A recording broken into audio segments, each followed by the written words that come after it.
మరి మనమందరం గూడా ఈ భస్మ బుధవారంతో మొదలైనటువంటి ఈ శ్రమల దినాలను లెంట్ డేస్‌ను మరి ఆచరిస్తూ, ఎక్కువ సమయము ప్రార్థనలో గడుపుతూ, మరి క్రీస్తు శ్రమలను ధ్యానిస్తూ పరిశుద్ధంగా మరి ఆధ్యాత్మికంగాను మనము మరి శిలువ ధ్యానాలను ధ్యానిస్తున్నాము.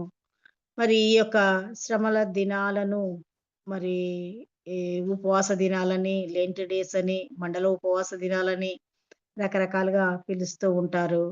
మరి ఈ యొక్క లెంట్‌ని మరి నేనైతే ఎప్పుడు గూడా పాటించలేదు. కానీ అది తప్పేమి గూడా కాదు. ఎందుకంటే మరి ఒక లెంట్‌ని మనము పాటించడము ద్వారా మరి దేవునికి దేవుణ్ణి మరి మనం ఇంకా ఎక్కువగా వాక్యాన్ని ధ్యానించగలుగుతాము. మరి ఈ యొక్క లెంట్ ఆహా! పీరియడ్ ఎప్పుడు స్టార్ట్ అయిందని కొంచెం నేను వెనక్కి వెళ్లి పరిశీలించి చూసినప్పుడు మరి క్రీస్తు వారు మరి మరణించిన తరువాత అంటే ఫస్ట్ సెంచరీలో ఉన్నటువంటి జనాలు ఈ గుడ్ ఫ్రైడే కంటే ముందుగా క దుఃఖ దినాలని సల్పటానికని 40 గంటలు మాత్రమే ఏర్పాటు చేసుకొని వారు ఆహ్, దుఃఖ దినాలుగా మరి దేవుని వాక్యాన్ని ధ్యానించేవాళ్ళు. ఆ తర్వాత 3 డేస్ అని, తర్వాత ఒక 21 డేస్ అని, తర్వాత 46 రోజులుగా దీన్ని మార్చుకున్నారు. 46 అంటే మనము ఈ 6 ఆదివారాలు తీసేస్తే 40 రోజులుగా రూపొందించుకున్నారు. ఈ 40 రోజుల ప్రార్థనా కాలాన్ని మరి చర్చ్ కౌన్సిల్ ఆఫ్ నిక్వే వాళ్ళు క్రీస్తు శకం 325లో ఆమోదించారు. మరి నాజియా కౌన్సిల్ వారు కొన్ని నియమాలను 20 పాయింట్స్‌గా రాసుకొని, ఐదవ పాయింట్‌గా దీన్ని రాసి, మరి 3వ సెంచరీలో ఈజిప్ట్‌లోని అలెగ్జాండ్రియా చర్చ్‌లో అధికారికంగా ఖచ్చితంగా ఈ 40 రోజులు ఉపవాస ప్రార్థనలు ఆచరించాలని మరి గట్టిగా ఆదేశించారు. మరి దీని యొక్క ముఖ్య ఉద్దేశ్యం వెనుక ఏంటంటే, అప్పట్లో ఎక్కువగా పెద్దవాళ్ళే బాప్తిసం తీసుకునేవాళ్ళు కాబట్టి, మరి ఈ బాప్తిసం పొందే వారికి క్లాసెస్ అంటే శిక్షణ ఇచ్చేవారనమాట. మరి ఈ యొక్క 40 రోజులు శిక్షణ పొందిన తర్వాత వారిని దేవునిలోనికి నడిపించేవాళ్ళు. పశ్చాత్తాపపడే పాపులను రక్షణలోనికి తీసుకురావడానికి ఈ 40 రోజుల శిక్షణ కాలము వారికెంతగానో ఉపకరించబడేది. మరి ఈ లెంట్ అంటే అసలు హ్మ్, అర్థము మనం గూగుల్‌లో కొట్టి చూస్తే కూడా మరి వసంతము అని వస్తుంది. వసంత కాలాన్ని ఇది సూచిస్తుంది. ఈ కాలం మరి ప్రకృతిలోని వృక్షాలన్నీ గూడా పూర్తిగా ఆకులను రాల్చివేసి మరి మోడు బారిపోతున్నప్పుడు, నిర్జీవ స్థితిలో ఉన్నప్పుడు, తులకరి జల్లుతో వచ్చే వసంతకాలం చిగుర్చే ఆకులను ఇది సూచిస్తుందనమాట.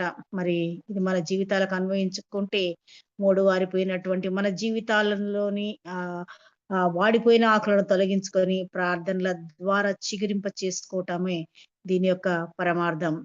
మరి బైబిల్‌లో లెంట్‌ని గురించయితే రాయబడలేదు. కానీ క్రైస్తవులమైనటువంటి మనం మాత్రము మరి 40 రోజులను ఆచరిస్తున్నాం. ఇది మరి ఈ 40 రోజులు ఆచరించడానికి గూడా మరి కొంత 40 రోజులకు బైబిల్‌లో ఎక్కువగా ప్రాధాన్యత ఇవ్వబడి ఉండటం మనము చూస్తాము. మరి నోవహ్ కాలంలో 40 రోజులు జలప్రళయం వర్షం కురిసిన సందర్భంలో వర్షం కురిసినట్టుగా చూస్తాం.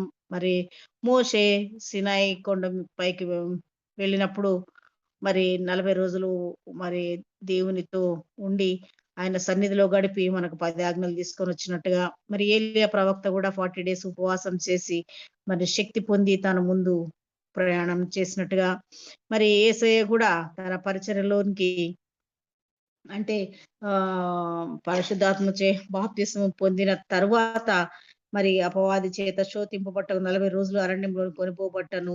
మరి ఈ రకంగా అన్నమాట బైబిల్‌లో దరిదాపు ఒక 15 సార్లు ఈ యొక్క 40 దినాలను గురించినటువంటి ఆయా ఇంపార్టెన్స్ ఉన్నటువంటి సందర్భాలు రాయబడి ఉన్నాయి. మరి ఆ విధంగా 40 రోజులు మనము ఈ యొక్క శిలువ శ్రమలను అంటే మనము ఈస్టర్ కంటే ముందుగా వీటిని ఆచరిస్తాం. మరి ఈ యొక్క సందర్భంలో ఎక్కువగా మనమందరం గూడా సిలువను గురించి ధ్యానిస్తూ ఉంటాము. మరి ఈ యొక్క సిలువను గురించి మనం ధ్యానించినప్పుడు మరి ఎప్పుడు గూడా ఎవరు గూడా పాపం చేయలేరు. మరి మనము రక్షణ పొందాక గూడా ఒకవేళ పాపం జేసినాము అంటే యేసయ్యని మళ్ళీ గూడా సిలువ వేసినట్టే. మరి ఈ యొక్క లెంట్ అంటే ఈ యొక్క శ్రమల వారము మనకు కష్టమైన, దేవునికి ఇష్టమైన విధంగా మనము జరుపుకోవాలి. మరి సిలువ ఎత్తు, లోతు, పొడవు, వెడల్పు మరి అనూహ్యమైనవి, ఇవి అనిర్వచనమైనవి. దీని భావము, భావన మరి మనము మాటలతో మనము వివరిస్తే సరిపోదు. ఆ సిలువలో దేవుని ప్రేమ, మానవుని పాపం, యేసయ్య యొక్క ఇచ్చినటువంటి రక్షణను మనము మానవులందరికీ ఒక శుభప్రదమైన నిరీక్షణగా మరి మనము వర్ణించవచ్చు. మరి ఆయన పని చేసినటువంటి యేసయ్య జీవించినప్పుడు ఆయన పరిచర్య కాలము కేవలం 3:30 సంవత్సరములు మాత్రమే. మరి చివరి సంవత్సరంలో ఆయన పరిచర్యలో మరి ఆయన ఎంతగానో మరి వ్యతిరేకతను ఎదుర్కొన్నటువంటి సంవత్సరంగా మనము చూడొచ్చు. మరి దేవుని ప్రేమను, యేసుక్రీస్తు రక్షణను, పరిశుద్ధాత్మను నడిపింపును మనం ధ్యానిస్తే మరి ఈ యొక్క సమయంలో మనం ఎంతో ధన్యులమే అవుతాము. మరి ఈ యొక్క 40 రోజులు మనకు ఉంచడం గూడా మరి నిజంగా దేవునికి ఇంకా దగ్గర అవుటకు మనకు ఉపకరిస్తుంది. మరి దేవుని వాక్యము ఒక దివ్యమైనటువంటి గని గదా! దాన్ని ధ్యానించడానికి, సరిదిద్దడానికి, బోధించడానికి పరిమితులు గాని, పరిధులు గాని ఏవి గూడా లేవు. మరి మనమందరము గూడా ఈ శ్రమల దినాల్లో దేవుని వాక్యంలోని ప్రతి మాట మనల్ని జీవింప చేయాలని యేసు మన కొరకు మరణించాడు. ఆయన మన పాపములను నిమిత్తమై గాయపడ్డాడు. మనకు క్షమాపణ కలగడానికి ఆయన పరిశుద్ధ రక్తాన్ని ధారపోసాడు. మిక్కటమైన శ్రమను అనుభవించి ఉంటున్నాడు.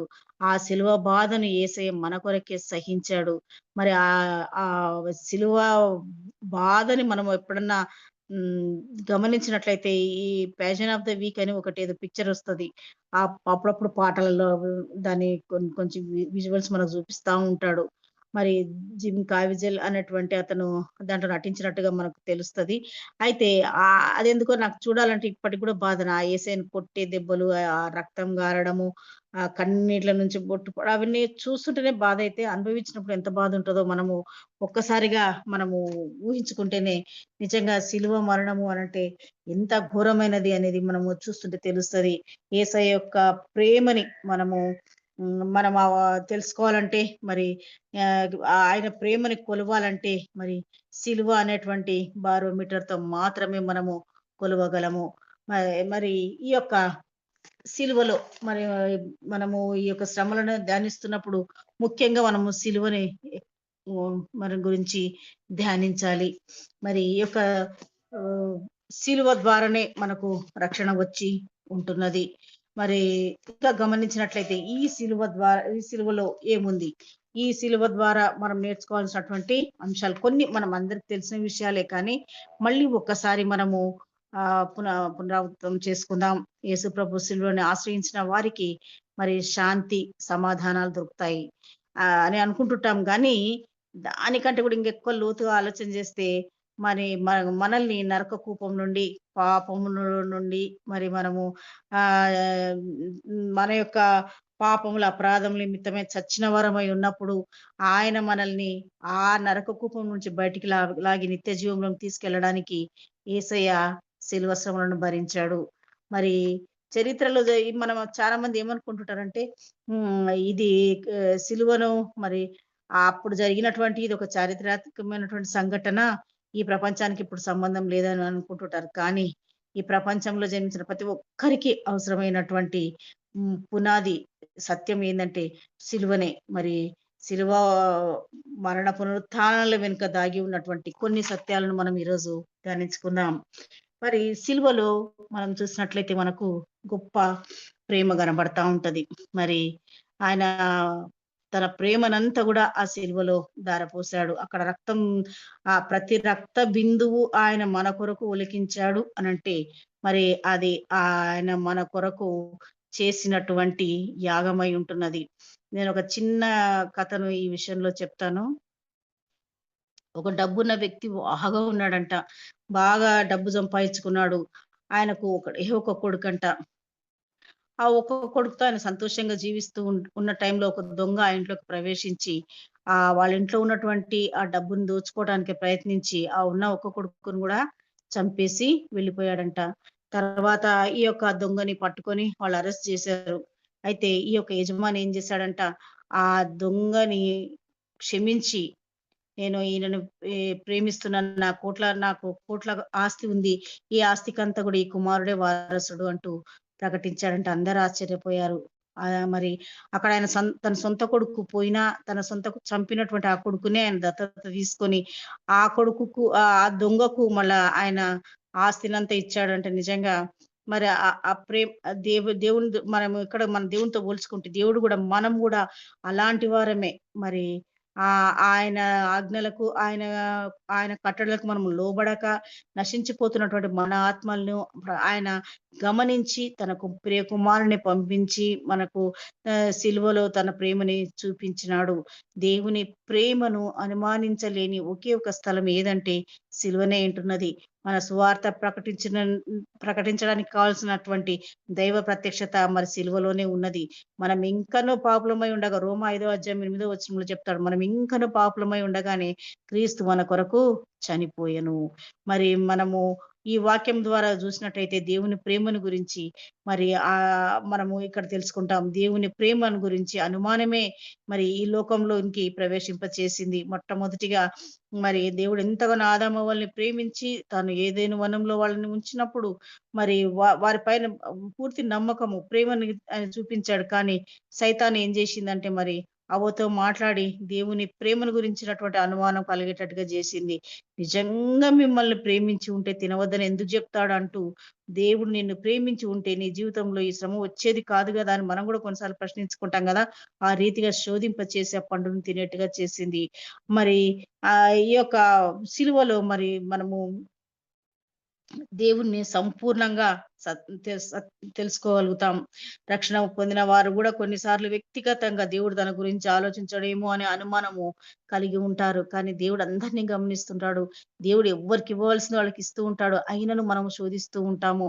మరి దేవుడు దేవుడు ప్రతి ఒక్కరిని ఎరిగినవాడు గదా! మరి యెషయా 44 అధ్యాయం 22 వచనంలో నిన్ను సృష్టించి గర్భంలో నిన్ను నిర్మించి నీకు సహాయం చేయువాడినైన యెహోవాను నేను అని దేవుడు స్వయంగా చెప్తున్నాడు కదా! మరి ఇర్మియా 1 అధ్యాయం 5 వచనంలో అయితే గర్భంలో నేను నిన్ను రూపింపక మునిపే నిన్ను ఎరిగితిని అంటాడు. మరి అన్ని విషయాలు మనకు తెలుసు కానీ ఒక శ్రమ అనేది వచ్చినప్పుడు గూడా మనం మళ్ళీ దేవుడిని అనుమానిస్తూ ఉంటాము. దేవుడు నా ప్రార్థన వింటున్నాడా లేదా? దేవుడు నా వైపు చూస్తున్నాడా లేదా? నన్ను కరుణిస్తాడా లేదా? అని మరి దేవుడు ప్రేమ అని మనందరికీ తెలుసు. కానీ అయినను కొన్నిసార్లు మనము ఆయన ప్రేమను గూడా మనము శంకిస్తూ ఉంటాము. మరి హెబ్రీ 13 అధ్యాయం 5-8 వచనాల్లో నిన్ను ఏమాత్రమును విడువను. నిన్నెన్నడును ఎడబాయను అని చెప్తాడు దేవుడు. యేసుక్రీస్తు నిన్న నేడు ఒకటే రీతిగా ఉన్నాడు. ఆయన మాట తప్పని దేవుడు గదా! ఆయన యుగయుగంలో ఒకటే రీతిగా ఉన్నాడు. మరి ఆయన ప్రేమ ఎప్పటికీ మారని ప్రేమనే. మరి అంత మాత్రమే గాకుండా ఆ యొక్క శిలువ ద్వారా ఇంకా మనము ఏం నేర్చుకోగలుగుతాం అంటే సిలువలో సిలువ అంటేనే మరి ముఖ్యంగా సమాధానమై ఉంటున్నది. మరి ఎఫెసీ 2వ అధ్యాయం 16వ వచనంలో చూస్తే దే దేవుడు మనల్ని సమాధానపరచడానికే మరి సిలువలో బలయ్యాడని తెలుపుతుంది. 2 కొరింథీ 5వ అధ్యాయం 19వ వచనంలో అయితే క్రీస్తు ద్వారా లోకమును తనతో సమాధాన పరుచుకున్నాడని రాయబడి ఉన్నది. మరి ఆదాము చేసిన పాపం వల్ల మనం దేవునితో కోల్పోయిన సమాధానమును యేసు ప్రభు సిలువలో చనిపోవటం ద్వారా తిరిగి మనము పొందగలిగాము. సమాధానం లేకుంటే మనము మరి ఎన్నటికి కూడా పరలోక రాజ్యానికి చేరుకోలేము. కాబట్టి ఆయన సిలువ ద్వారానే సమాధానం పొందగలుగుతాం. సిలువ అంటే మరి సిలువ విలువ పరలోకానికి అది అందమా అనంటే మరి దేవుని యొక్క ప్రేమనే అది సూచిస్తూ ఉన్నది. మరి సిలువ అంటే మనకు ఇంకా ఏం కనబడుతదంటే అదొక విధేయత. మరి ఫిలిప్పీ 2వ అధ్యాయం 8వ వచనంలో చూస్తే శిలువ మరణం పొందినంతగా విధేయత చూపించినట్టుగా యేసయ్య కనబడతాడు కదా! ప్రభువుని గురించి రాయబడున్నది. మరి యేసు ప్రభు తన తండ్రి చిత్త ప్రకారం సిలువలో మన కొరకు చనిపోవుటలో విధేయతని చూపించాడు. మరి సిలువ మరణం పొందుటకు విధేయత చూపించకపోతే మనకు విమోచన కలిగి ఉండేది కాదు. ఆయన విధేయత వల్లనే మనకు గొప్ప రక్షణ వచ్చింది కాబట్టి, మనం ఆయన పట్ల విధేయత కలిగి ఉండాలి. అది ఎక్కడ సాధ్యమైతదంటే కేవలం సిలువ యొద్దనే, సిలువ చెంతనే మనకు సాధ్యమవుతుంది. మరి సిలువ అంటే మనకు ఇంకొకటి కూడా గమనించుకోవాలి. సిలువ అంటే విజయం. సిలువ అంటే విజయం. సిలువ మరి కొలస్సీ 2వ అధ్యాయం 15వ వచనం చదివినప్పుడు సిలువ చేత జయోత్సాహం కలిగిందని తెలుస్తుంది. మనకు సిలువ ద్వారా పాపం మీద మరణము, మరణం మీద మరి అపవాది మీద మనకు విజయం కలిగి ఉన్నది. మరణం యొక్క బలం గల వానిని అనగా అంటే అపవాదిని మరణం ద్వారా నశింపచేయుటకు జీవితకాలం అంతయు మరణ భయం చేత దాస్యం లోబడిన వారిని విడిపించుటకు ఆయన శిలువ మరణం పొందాడు. మరి సిలువ అంటే అదొక విజయం. ఈ లోక దృష్టిలో శిలువ శ్రమలు అపజయానికి చిహ్నం గాని, మరి సరైనటువంటి దృక్పథంతో మనం ఆలోచించి చూస్తే అది ప్రపంచపు ఒక గొప్ప విజయానికి గుర్తై ఉన్నది. మరి అపజయం అనేదేమో ప్రతి జీవితంలో ఉంటది. ప్రతి ఒక్కరికి గూడా ఉంటది. మనమైతే ప్రార్థన చేస్తున్నాం, "ఎలాంటి అపజయాలు నాకు రాకుండా చేయి దేవుడా" అని. నిజంగా మరి బాల్యం నుంచి మనం చూసినట్టయితే చిన్న చిన్న పిల్లలు నడక నేరుస్తున్నప్పుడే నడుస్తూ తప్పటడుగులేసి కింద పడుతూ, లేస్తూ, నడుస్తూ ఉంటారు కదా! కింద పడ కింద పడకుండా గూడా ఎవరు ఉండలేరు. మరి అంత మాత్రమనే గాదు. మరి పాలు తాగే బిడ్డలున్నారు అనంటే వాళ్ళు గ్లాస్‌లో మనం పాలు పోసి ఇచ్చినప్పుడు కొంచెం కింద పోస్తుంటారు, మీద పోస్తుంటారు కదా! తప్పులు చేస్తూ ఉంటారు. జయాలు, అపజయాలు జరుగుతూనే ఉంటాయి. అపజయాలు వస్తూనే ఉంటాయి. కానీ ఎన్ని అపజయాలు వచ్చినా దేవుని ప్రేమ మాత్రం మారదనే సత్యాన్ని మనము గ్రహించి దేవునిలో మనము స్థిరంగా ఉండాలి. మరి ఈ యొక్క సిలువ ద్వారా మరి అపవాది తంత్రాలని ఎదుర్కొనే సిలువ శక్తినిస్తుందనమాట. సిలువ అంటేనే అపవాదిపై జయం. మరి అపవాది ఓడించిన శత్రువు మరి మొదటి యోహాను 3:8 చూస్తే అపవాది క్రియలను లయపరచుటకే దేవుని కుమారుడు ప్రత్యక్షమాయెను అంటారు. మరి మనం గమనించినట్లయితే ఈ సిలువలో అపవాది తంత్రాలన్నీ కూడా మరి విరుగగొట్టబడ్డాయి. మరి మనమందరం గూడా దేవునికి చేరువ కాగలిగాము అనంటే ఈ శిలువ ద్వారానే. మరి సిలువ ద్వారా ఇంకా ఏమొస్తాయంటే ఆశీర్వాదాలొస్తాయి. ఏ ఆశీర్వాదాలొస్తాయంటే అబ్రహాము పొందుకున్నటువంటి ఆశీర్వాదాలొస్తాయి. మరి అవి అబ్రహాం పొందుకున్న ఆశీర్వాదాలు ఎట్లా వస్తాయి అని మనం ఒకసారి గమనిస్తే గలతీ 3:14 అబ్రహాము పొందిన ఆశీర్వచనంను యేసుక్రీస్తు ద్వారా అన్ని జనులు కలుగుటకై క్రీస్తు మన కోసము శాపమై మనల్ని ధర్మశాస్త్రం యొక్క శాపం నుండి విమోచించబడిందని బైబిల్‌లో మరి రాయబడి ఉన్నది. మరి ఈ అబ్రహాంకు ఇచ్చినటువంటి ఆశీర్వాదాలేంటి? అబ్రహాముకు ఉన్నటువంటి వాగ్దానాలేంటి? అంటూ మనము చూస్తే ఆదికాండం 12 2, 3 వచనాల్లో మనకు కనబడతాయి. నిన్ను గొప్ప జనముగా చేసి, నిన్ను ఆశీర్వదించి, నీ నామమును గొప్ప చేయుదును అంటాడు. నీవు ఆశీర్వాదముగా నొందువు. నిన్ను ఆశీర్వదించిన వారిని ఆశీర్వదించెదను. నిన్ను దూషించిన వారిని శపించెదను. భూమి యొక్క సమస్త వంశములు నీ యందు ఆశీర్వదింపబడును. ఈ ఆశీర్వాదాలన్నీ గూడా మరి అబ్రహాంకే చెందుతాయా అంటే ఇవి మనకు గూడా ఇస్తాడు దేవుడు. మరి ఎందుకంటే ఆయన బిడ్డలం మనమందరం గూడా అబ్రహాం సంతానమే. ఈ ఆశీర్వాదాలన్నీ మనకు రావాలనే దేవుడు శిలువ మరణం పొందాడు. ఈ శిలువ విలువ ఈ వాక్య భాగంలో మనకు స్పష్టంగా కనబడుతుంది గదా! క్రీస్తు మన కోసమై శాపమై మరి తన ధర్మశాస్త్రము యొక్క శాపం నుండి విమోచించి ఉంటున్నాడు. మరి ఈ యొక్క శిలువ ద్వారా మనము ఇంకా గమనించినట్లయితే మరి ముఖ్యంగా క్షమాపణ అనేది దొరుకుతుంది. మరి ఈ సిలువను ఆశ్రయించిన ప్రతి ఒక్కరూ మరి క్షమాపణ అనేది వారిలో ఉంటది. మరి యేసయ్య సిలువలో ఉన్నప్పుడు వేలాడుతూ ఉన్నప్పుడు మరి తనను దూషించిన వారినేమి, తనను హింసించిన వారినేమి, వీరేమి చేయుచున్నారు వీరెరుగరు గనుక వీరిని క్షమించుము అంటూ క్షమాపణని ఆయన ఆచరించి చూపించాడు. ఆయన పడుతున్నటువంటి శ్రమలన్నిటిని గూడా బట్టి నిందించలేదు కానీ, అక్కడ గూడా తన ప్రేమను చూపించాడు. తనకు పక్కనున్నటువంటి ఇద్దరు దొంగల్లో మరి ఒక దొంగని గూడా మరి అతను పరలోక రాజ్యానికి వారసునిగా చేయగలిగాడు. మరి ఈ యొక్క ప్రేమ ఉన్న దగ్గర క్షమాపణ ఖచ్చితంగా ఉంటుంది. మరి మనము గమనించినట్లయితే యోహాను 8:1-11 మరి ఒక స్త్రీ కనబడుతది. వ్యభిచారంలో పట్టబడినటువంటి స్త్రీ. మరి ఆమెని అందరూ వచ్చి రాళ్ళతో కొడుతూ ఆమెని చంపేయాలని ప్రయత్నించినప్పుడు యేసయ్య దగ్గరికి ఆమె ఆమె ఆశ్రయించినప్పుడు మరి యేసయ్య ఏమంటాడంటే, "ఏ పాపం లేని వారు ఆమె మీద రాళ్ళేయమని" చెప్తారు. ఎవ్వరు గూడా అక్కడ నిలబడలేదు. అందరూ ఎళ్ళిపోతారు. మరి అంటే ఇక్కడ ఉదంతం ఏంటంటే, ఇక్కడ ఆమె పాపాన్ని దేవుడు ప్రేమించలేదు. కానీ, ఆమె పాపి అని ఆమె గ్రహించుకొని ఆ పాపాల్ని వదిలిపెడితే, దేవుడు ఆమెను క్షమించి, మరి ఆమెని ఇంకనూ పాపం చేయకుము అంటూ ఆమెకు చెప్పి పంపిస్తాడు. అంటే అక్కడ ఆ స్త్రీని ఆ యొక్క దేశ రూల్స్ ప్రకారం చంపేయాల్సిందే. కానీ దేవుడు ఆమెను ప్రేమించి ఆమెని రక్షించాడు.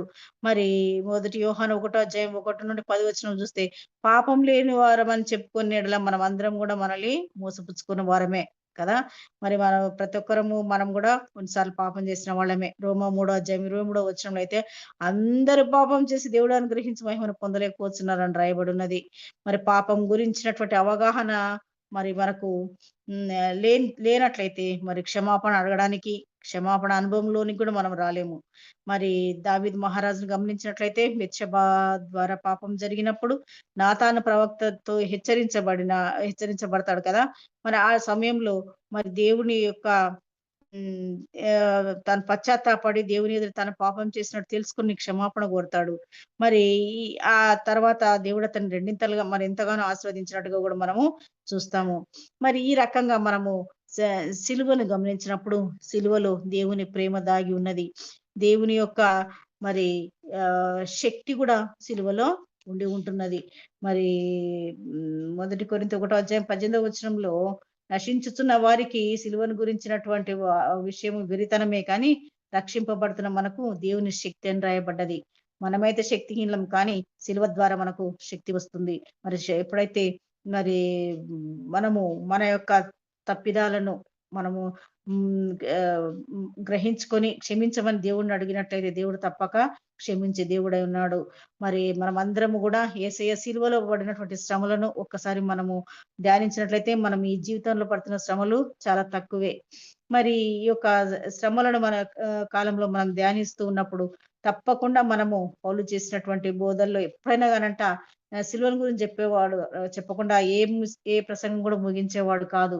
కాబట్టి మనము సిలువని అదొక శక్తి ద్వారా మనము మనం ఈ లోక విచారాల్ని, మరి సాతాను మరణముల మీద విజయాన్ని, మరి ఈ విషయాలన్నిటిని కూడా గ్రహించుకొని సిలువలో ఉన్నటువంటి శక్తిని మనం తలపోస్తూ జీవించాలి. మరి ఈ యొక్క సిలువలో వేరుపరిచేటువంటి గుణం గూడా ఒకటున్నది. మరి ఇంతవరకు సిలువ అంటే మనము అదొక శక్తి అని నేర్చుకున్నాము. మరి అది వేరుపరుస్తుందంటే కూడా ఏం వేరుపరుస్తది అనంటే ఇది మరి ఆయనకు సమీపస్తులు కాని వారిని సమీపస్తులను ఆయన ఆహ్, సమీపస్తులను దగ్గర వారుగా ఉన్నాడు. ఒకవేళ వారికి సిలువకు దూరంగా ఉంటే వారిని దూరపరిచేవాడుగా కూడా కనబడతాడు. ఎట్లా అంటే మరి ఆయన యేసుక్రీస్తుకి 12 మంది శిష్యులున్నారు గదా! ఇద్దరు శిష్యులున్నారు. యూదా, యోహానులు ఇద్దరిని తీసుకుందాం మనం. ఈ ఇద్దరిని తీసుకున్నప్పుడు యూదా మరి ఆయనను సిలువకు బడి తర్వాత ఆయన మరణించడము ఆహ్, త త తనంతట తానే ఉరి వేసుకొని మరణించడం మనం చూస్తాం గదా! మరి యోహాన్ అయితేనేమో సిలువ యొద్దనే చివరి వరకు నిలబడి ఆయన తల్లి బాధ్యతలు గూడా స్వీకరించాడు.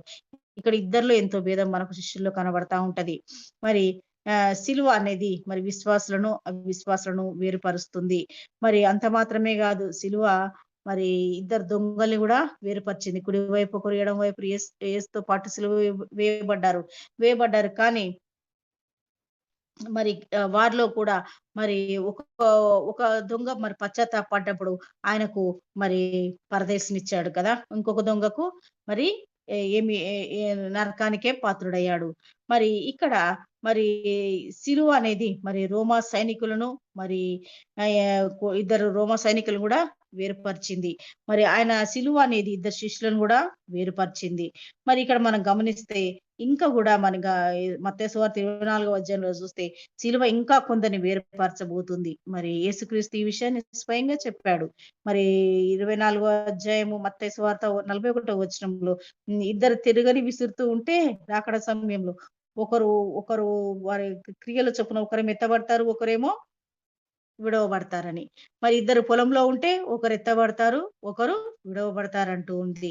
అంటే మనం గమనించాల్సిందేందంటే ఈ సిలువను ఆశ్రయించడమే కాదు కానీ, ఆ సిలువను తలపోస్తూ మనము ఎల్లప్పుడూ దేవుని వైపు చూస్తూ, ఆయన పడిన శ్రమలను ధ్యానిస్తూ మరి ఆయనకు నమ్మకమైన బిడ్డలుగా మనము జీవించాలి. ఇంకొక మాట లూకాసు వార్తికుడు ఇక్కడ ఏం రాస్తాడంటే, ఇద్దరు ఒక మంచం మీద ఉందురు. వారిలో ఒకరు కొనిపోబడుదురు, ఒకరు విడవబడుదురు అంటాడు. అంటే ఇద్దరు భార్యాభర్తలే అనుకుందాం అనుకోండి. వారిలో గూడా మరి ఒకరు, ఒకరు విడిచిపెట్టబడతారు. ఎంత దుఃఖకరమైనటువంటి విషయం కదా! మరి వాళ్ళు అంతకాలం కలిసి ఉండినా కానీ, మరి వారిద్దరిలో కూడా దేవుడు వారి రక్షణ ఒకరికిస్తాడు, ఒకరికివ్వడు అనంటే మరి గమనించాలి మనము. మన యొక్క విశ్వాసంలో మనం ఇంకా ఎంత ఎదగాలి, మన కుటుంబాల్ని మనము ఎంతవరకు మనం ఇంకా బలపరుచుకోవాలి అన్నటువంటి విషయం మనము గుర్తు చేసుకోవాలి. మరి ఈ అదే గాకుండా మరి మ ఈ సిలువ అంటే మరి క్షమాపణ అని గూడా చెప్పుకున్నాం గదా! మరి, మరి మన పాపం నుండి మనల్ని విడుదల దయచేసి క్షమాపణ ఇచ్చేందుకు యేసు ప్రభువు శిలువ మరణం పొందాడని మనందరికీ తెలుసు. మరి ఈ యొక్క యేసు క్షమాగుణం క్రైస్తవులకే గాదు గానీ, మనందరికీ గూడా ఒక ఆదర్శమై ఉన్నది. లూకా సువార్త 6 అధ్యాయం 27, 28 వచనంలో యేసయ్య ఏమంటాడంటే, "మీ శత్రువులను ప్రేమించుడి, మిమ్మల్ని ద్వేషించే వారికి మేలు చేయుడి" అంటాడు. "మిమ్మల్ని శపించు వారిని దీవించండి, మిమ్మల్ని హింసించు వారి కొరకు ప్రార్థన చేయండి" అంటాడు. యేసు ప్రభుని ఎరగని వారికి ఈ బోధ కొంత వింతగా అనిపిస్తది. ఇదేంటి శత్రువులను ప్రేమించడం? ద్వేషించే వారికి మేలు ఎట్లా జేస్తాం? మరి శపించే వారిని ఎట్లా దీవిస్తాం? హింసించే వారికి ఎట్లా ప్రార్థిస్తాం? చాలా కష్టమైన విషయాలు కదా! మరి ఇవన్నీ ఎట్లా చేస్తామనుకుంటారు గానీ, యేసయ్య బోధలో మరి యేసయ్య పద్ధతులను మనం విని ఆచరించే వారంగా ఉన్నప్పుడు, మరి ఇవన్నీ గూడా మనము చేయగలుగుతాము. మరి లోకము చెడు కార్యాలు చేయవద్దని చెప్తే, యేసయ్య ఏమంటాడంటే, చెడు తలంపులు గూడా రానీయొద్దని చెప్తాడు. మరి అంత మాత్రమే గాకుండా మరి ప్రతి కార్యము గూడా మరి దేవునిలో మనము చేయవలసిన వారంగా ఉన్నాము. మరి పగ తీర్చుట నా నా ప్రతీకారం చేయమనేమో లోకం జెప్తా ఉంటది. కానీ పగ తీర్చుట నా పని అంటాడు దేవుడు. మరి ఏమి చేయొద్దని యేసయ్య బోధిస్తుంటాడు. మరి శత్రువులను ప్రేమించమని యేసయ్య చెప్పాడు. మరి చెప్పడమే గాదు గానీ సిలువలో గూడా ఆయన ఆచరించి, చేసి చూపించాడు. మరి ఆయనను సిలువకు అప్పగించిన వారినేమి, తనను కొరడాలతో కొట్టిన వారినేమి, ఉమ్మివేసిన వారందరిని ఆయన క్షమించగలిగాడు. ఇంతటి క్షమాపణ మనలోనికి రావాలి అనంటే మనం ఎంతగా కడగబడాలి, ఎంతగా తగ్గించుకోవాలో మనము ఒక్కసారిగా ఆలోచించుకుందాం. ఈ సిలువ విలువ ఏంటి అంటే ఒక క్షమాపణే. ఆయన దేవుని కుమారుడు గాబట్టి అలా చేయగలిగాడని మనం అనుకుంటే హ్మ్. మనకు సాధ్యం కాదని అనుకుంటారేమో కానీ ఆయన మనం గమనించినప్పుడు ఆయన మానవుడిగా ఈ లోకంలో జీవించాడు. సంపూర్ణ మానవుడిగా ఈ లోకానికి వచ్చాడు. మానవుడిగా ఉండి మరి తాను ఏమేమి చేసి చూపించాలో ఆచరించి చూపించాడు. మరి మనం మానవులుగా ఉంటూ మరి దేవుని పరిశుద్ధాత్మను పొందుకొని మరి మనము గూడా ఆయన ప్రేమను మరి మన హృదయాలలో నింపుకొని మనం ఇతరులను ప్రేమించే వారంగా, క్షమించే వారంగా, సిలువలో శక్తిని మనమందరము పొందుకొని మరి సిలువ ధ్యానాల ద్వారా మనం దేవుని స్వరూపంలోనికి మార్చబడడానికి ప్రయత్నిద్దాం. సిలువ కేవలము ఒక ఆభరణంగా ప్రతి ఒక్కరు గూడా మెడలో ఏసుకోవడము, లేకపోతే చేతికి ఉంగరంగా పెట్టుకోవడమే కాదు కానీ, ప్రతి క్రైస్తవుడు గూడా సిలువ విలువలను తెలుసుకొని ఆత్మీయంగా బలపడి, ఆ దేవుణ్ణి ప్రార్థిస్తూ, దేవుని సన్నిధిలో అధిక సమయంలో గడిపి, దేవుని మహిమపరచాలని కోరుకుంటూ, ఈ సమయం ఇచ్చిన పెద్దలకు నాయక నిండినటువంటి వందనాలను తెలియజేస్తున్నాను.